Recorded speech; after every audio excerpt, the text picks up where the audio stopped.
Danantara, seperti yang dikatakan oleh Hasim, adiknya Pak Prabowo, itu adalah mimpi Pak Sumitro, ayah dari Presiden Prabowo.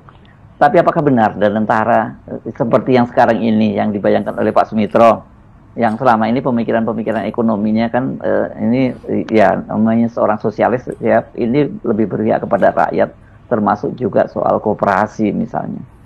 Apalagi setelah Danantara ini dikaitkan dengan ide besar Presiden Prabowo yang bersumber pada ide ayahnya di tahun 70-80-an, dan orang akhirnya mencoba membaca apa sebetulnya ide awal dari Danantara ini kalau dilihat dari historisitasnya itu.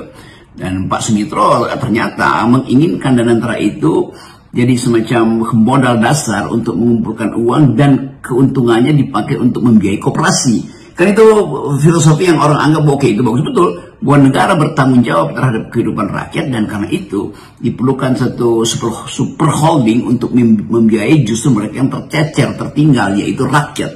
Karena itu koperasi harus digerakkan, dan betul bahwa Presiden Prabowo akhirnya menggerakkan koperasi, berapa 70.000 unit koperasi akan dibangun di Indonesia.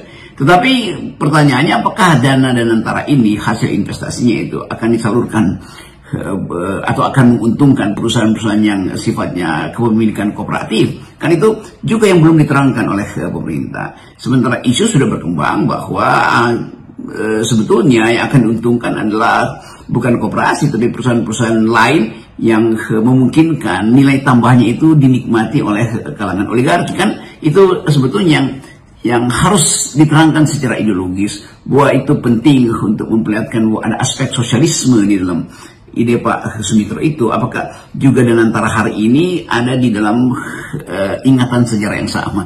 Jadi kita harus jujur mengatakan bahwa, bukan jujur, terus terang mengatakan bahwa kecemasan publik, kegelisahan publik itu yang belum mampu untuk ditangani oleh bahkan petinggi-petinggi Danantara sendiri. Kan beberapa petinggi Danantara atau mereka yang membela Danantara masih bersikap defensif gitu, menganggap bahwa udah lihat aja, nggak usah banyak ngomong, lihat aja nanti. Bukan itu soalnya, harus diletakkan di dalam kalkulasi dan analisis akal pikiran bahwa kritik publik itu harus dijaminkan pada argumentasi baru, bahwa Danantara kami perlihatkan akan memunculkan ide-ide inovatif, akan mampu untuk mengatasi kesusahan ekonomi. Itu yang harus diterangkan pada publik, bukan sekedar mengatakan bu ini adalah warisan yang akan berguna, ini adalah temuan peradaban yang luar biasa. Kalau itu semuanya itu namanya harapan, atau bahkan bisa jadi ilusi sebetulnya, karena para penjelas keadaan pun